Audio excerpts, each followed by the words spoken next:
Harka fuunee shamaa akkam jirtu kabajamoo dhaggeeffattootaaf daawwattoota Keelloo Miidiyaa. Odeeffannoon guyyaa irraa of harkaa qabnu kunooti. Waraanni bilisummaa Oromoo tarkaanfii cimaa humnoota waraanaa mootummaa irratti akka fudhate hime. Waraanni bilisummaa Oromoo tarkaanfii cimaa humnoota waraanaa mootummaa irratti fudhachuun loltoota mootummaa hedduu du'aa fi madoon adabuun injifannoo boonsaa argadhee jedha. Haala kanaan waraanni bilisummaa Oromoo zooniin giddu galeessaa eebila 4 bara 2026 godina Salaalee aanaa warra Jaarsoo magaalaa Tulluu Milkii jedhamu keessatti humnoota waraanaa mootummaa haleeluudhaan injifannoo akka argate himeera. Gabaasni argame kun akka agarsiisutti waboon tarkaanfii bakkichatti fudhatee loltoota mootummaa 124 ol ajjeesuun kanneen 40 ta'an madeessuu fi 18 ammoo booji'uu isaa himeera. Tarkaanfii kanaan ajajaan farra riphee lolaa Shaashoo jedhamu ajjeefamuu gabaasichatti ibsa.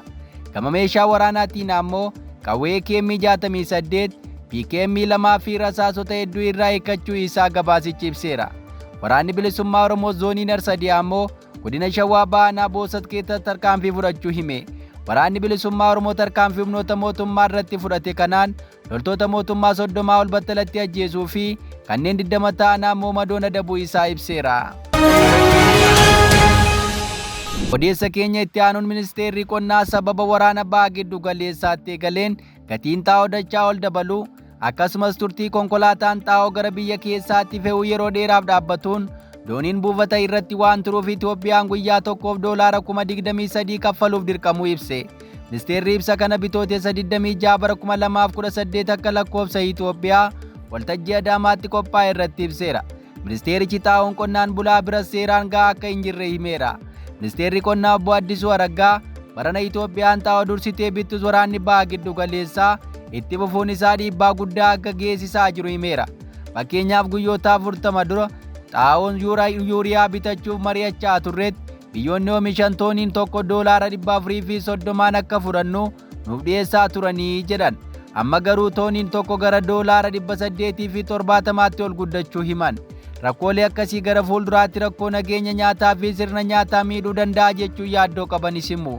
Kanaaf lafa qotamuu sirnaan qotuu fi xaa'oo uumamaa yookaas koompoostii fayyadamuun barbaachisaa akka ta'e hubachiisu.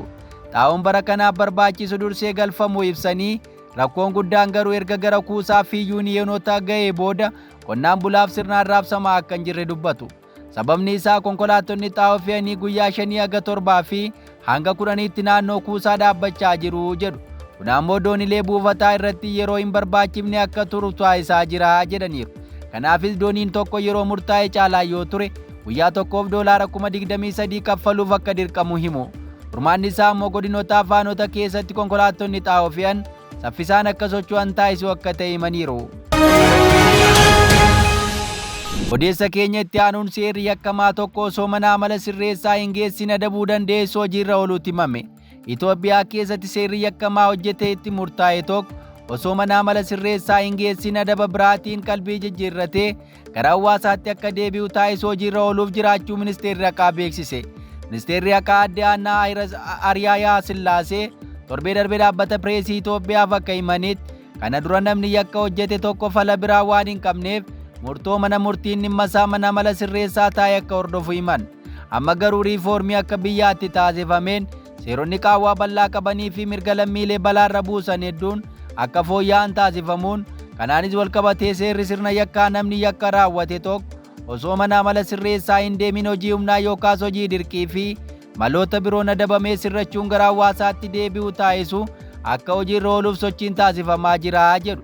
Seeronni biyyattii keessatti hojiirra oolaa jiran baay'een isaanii kanneen bara 1960moota keessa ba'an waan ta'eef haqa lammiilee mirkaneessuu irratti danqaa ta'anii fi bu'uurri heerummaa isaanii gaaffii jala galuu yaadachiisanii ammaan kana garuu riifoormii taasifameen seeronni madda komii hawaasaa ta'an hedduun isaanii haala yeroof addunyaan irra ga'e waliin akka fooyya'an taasifamu ibsaniiru. Akka isaan jedhanitti riifoormii taasifameen seerota danqaa ta'an sirreessuu qofaa osoo hin taane hojimaataa fi gurmaa'insi garaa garaa taasifameera. Seerri ba'uu fi fooyya'u akka kana duraa callisee osoo hin taane hirmaannaa fi beekamtii hawaasaa akka gonfatu taasifameera jedhu. Seerri ba'ee maaliif akka fayyaduu fi haalli itti hojiitti hiikamu ilaalchisees hawaasni hubannoo gahaa akka argatu taasifameera jedhaniiru. Hundaa ol qindoomina qooda fudhattootaa cimsuun hojii haqaa lafa qabsiisuu cinaatti manneen murtii aadaa akka hawaasaa mirkaneessuu keessatti shoora olaanaa qabaniif beekamtiin seeraa kennameera jedhan.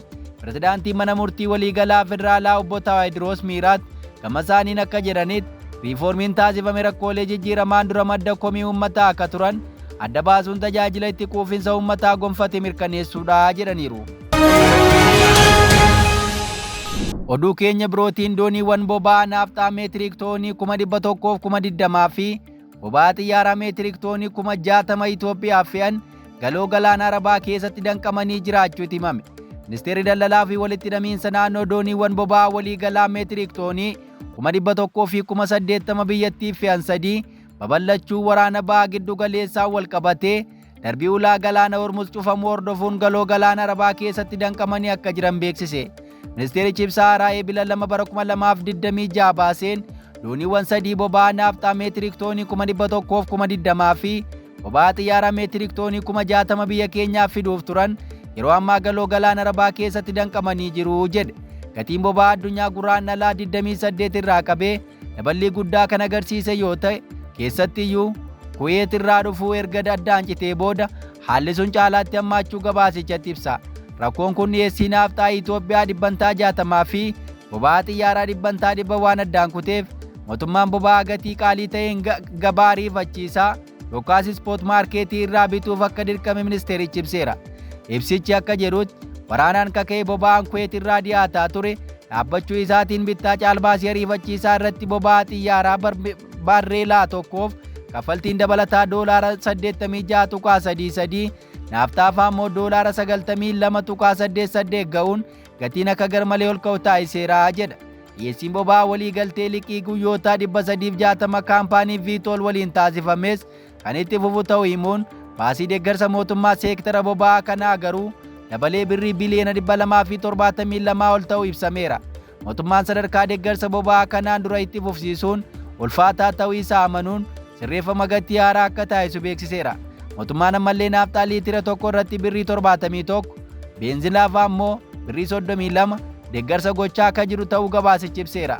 Deeggarsi kun utoo ka'ee gatiin naafxaa birrii 234.17, beenzinni ammoo birrii 174.4 duwwaa akka ga'u gabaasichi ibseera. Hanqina boba'aa to'achuuf humna hordoffii taasisuu haaraan kan hundeeffame yoo ta'u, sirni qaamota murteessoof dursa kennus akkasuma hojiirra ooleera jedha. Raabsi boba'aa keessatti dooniiwwan fe'umsaa, geejjiba shaqaxaa alergii fi naannoo, oomishtoota bu'uuraa, geejjiba uummataa akkasumas dhaabbilee fayyaa fi nageenyaatiif dursa akka kennamu murtaa'eera. Ministeerichi uummanni yeroo rakkisaa kana ce'uuf deeggarsaa fi tumsa barbaachisaa akka taasisu waamichi dhiyaateera. Oduu birootiin waraanni ba'aa giddu galeessaa Afrikaa irra miidhaa olaanaa geessaa akka jirutti himame. Waraanni ba'aa giddu galeessaatti ta'aa jiru Afrikaa irratti miidhaa olaanaa uumee jiraachuu gabaasa gamtaa Afrikaa fi baankiin misooma Afrikaa wiixataa irraa baasan argachuun AFP'n gabaaseera. Gabaasicha akka akeekkachiisetti walitti bu'iinsi kun qaala'insa gatii ol kaasuun hammeessuu fi guddina dinagdee gufachiisuu danda'a jedha. Akka ragaa gabaasichaa kanatti ba'aa giddu galeessaatti dhiyeessii shaqaxootaa gara Afrikaatti galan keessaa 15.8 kaga'anii fi bakka oomishni Afrikaa 10.9tti argamudha. Waraanni kun adeemsa daldalaa irratti gufuu uumeera. Kunis sababa gatii boba'aaf nyaataa dabaleen kaffaltiin geejjibaa fi inshuraansii ol ka'uun dhiibbaa sharafa maallaqaa fi haala dinagdee rakkoo keessa seene Afrikaa keessatti hatattamaan gara rakkoo jireenyaatti jijjiiramuu danda'a jechuun gabaasichi ibsa. Guddinni dinagdee biyyoota Afrikaa hedduu kanaan dura miidhaa dhibee COVID-19 dura ture gadi akka jiru kan caqase gabaasichi. Waraanni kun ji'oota 6 ol ka turu yoo ta'e bara 2026 keessa guddinni waliigalaa keessoo ka GDP Afrikaa 0.2 gadi bu'uu danda'a jedheera. Walitti bu'iinsi kun yoo dheeratee fi gufuun daandiiwwanii doonii dhiyeessiin annisaa fi xaa'oo irratti uumamu yoo jabaate carraan kufaatii guddina dinagdee guutuu Afrikaa keessatti uumamuu danda'u babal'achuu isaa ibseera. Dhiyeessii gaasii uumamaa biyyoottan Arabiyaa ba'aa irraa dhufu irrachuun oomisha xaa'oo irratti dhiibbaa akka uumuu fi kunis hanga ji'a caamsaatti yeroo qonnaa murteessaa ta'etti dhiyeessii xaa'oo daangessuu akka danda'u ibsameera.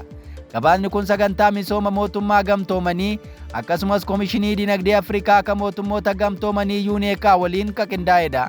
Ragaan haaraa baankii misooma Afrikaa akka agarsiisutti gatiin sharafa maallaqaa biyyoota Afrikaa 29 kanaan dura gad bu'eera. Kunis kaffaltii liqii alaa akka dabalu, shaqatoonni biyya alaa irraa galan akka dabalan akkasumas kuufama maallaqaa alaa akka irra taasiseera. biyyoonni boba'aa gara alaa ergan kanneen akka Naayijeeriyaa fi Moozaambiik gurgurtaa gaazii uumamaatiin yeroo gabaabaa keessatti fayyadamoo ta'uu akka danda'an gabaasicha keekeera. Akkasumas dooniiwwan daandii isaanii jijjiiruun karaa kibba Afrikaa Cape of Good Hope deemuun isaanii buufataawwan doonii Moozaambiik, Afrikaa kibbaa, Naamibiyaa fi Mooriishas fayyadamoo gochuu danda'a jedha. Keeniyaan baha Afrikaatti giddu galeessa loojistikii ta'uun jabaachaa akka jirtu yoo ta'u, sararri daandii xiyyaara Itoophiyaa ammoo Afrikaa, Eeshiyaa fi Awurooppaa gidduutti akka riqicha qilleensaa yeroo muddamaa ta'ee tajaajilaa jiraachuun gabaasicha keessatti caqasameera. Haa ta'u malee faayidaaleen kunniin madaalawaa kan hin taanee fi miidhaa qaala'insa gatii gurgurtaa meeshaalee, infileeshinii baajetaa fi wabii nyaataa irratti ga'uu madaaluu akka hin dandeenye akeekkachiisni kun ibseera. Hunda caalaa rakkoon amma jiru baasii gargaarsa namoomaaf ba'u dabaluu fi maallaqa deeggartootaa gara dhimmoota biroo dursa kennamaniitti naannessuu akka danda'u ibsame. Egaan kabajamoo dhaggeeffattootaaf daawwattoota Keelloo Miidiyaa odeeffannoon keenya irraa kanan gammaa dhaggeeffattan ture. Qophii hafe waliin turtii gaarii.